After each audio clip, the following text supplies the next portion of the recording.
Ce qui peut éventuellement jouer, on va le voir, en tout cas de par vos points de vue respectifs, c'est l'impact de l'actualité nationale. Alors on a vu bien sûr d'un côté Florange et la décision du Conseil constitutionnel qui censure cette loi qui assène un coup assez rude à François Hollande. Est-ce que ça peut avoir un impact localement? De l'autre, il y a des affaires, Sarkozy, la droite qui peut être aussi mise en difficulté.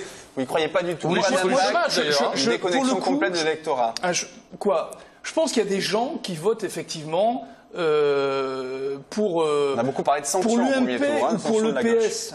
Ok, mais c'est vraiment une élection locale. Et je pense que ce qui a surtout préoccupé les gens ici, c'est notamment les transports, les embouteillages. Est-ce que le matin, quand je dois traverser Toulouse pour aller à Auch et que je me tape 1 heure d'embouteillage sur la rocade, est-ce qu'on va faire sauter le bouchon qui va chez Airbus? Est-ce que les gens qui vont aller travailler à l'Oncopole dans 1 mois, ceux-là pourront y aller avec quel bus, quel métro, quel tramway, tout ça? Ça préoccupe les gens. Ouais. Et je crois que les gens attendent et Jean-Luc Moudenc et Pierre Cohen sur ce programme-là, comme ils l'attendent sur l'urbanisme. Quelle ville je vais avoir dans 10 ans, dans 20 ans? Quelle ville pour mes enfants? Est-ce que c'est un centre-ville piétonnier? Mais si c'est les piétons, on ne peut pas y aller en bagnole. C'est ça qu'ils veulent savoir.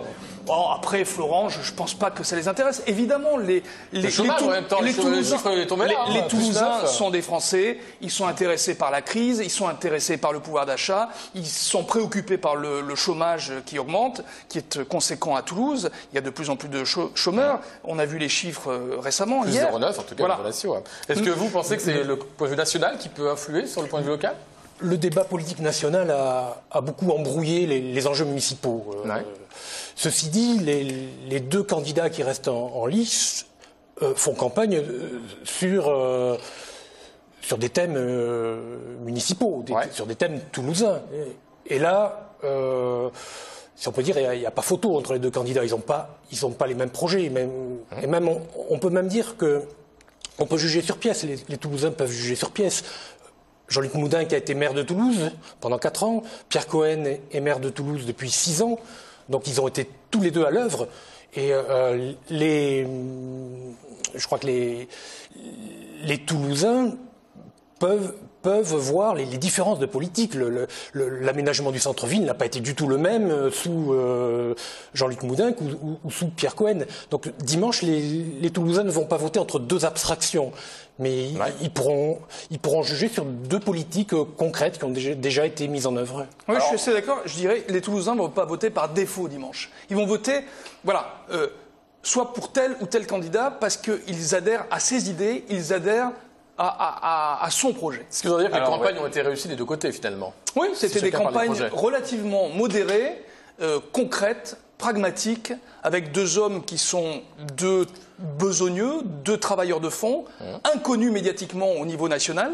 Pour preuve, moi je peux vous dire un simple témoignage.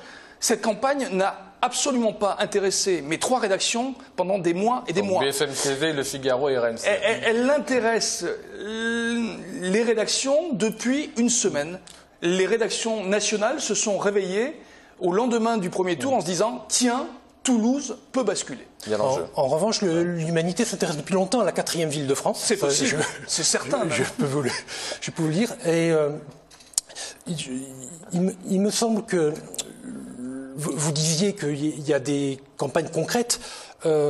Néanmoins, Jean-Luc Moudenc n'est pas très clair sur ce qu'il veut faire, notamment par rapport au service public. Il y a quand même un flou. Et notamment, j'abonderai dans votre sens, notamment sur la rocade, puisque je me souviens que Pierre Cohen lui a dit « Mais cette rocade, elle sera à 10 km, 20 km ou 30 km de Toulouse ». C'est vrai que là, on n'a pas de réponse.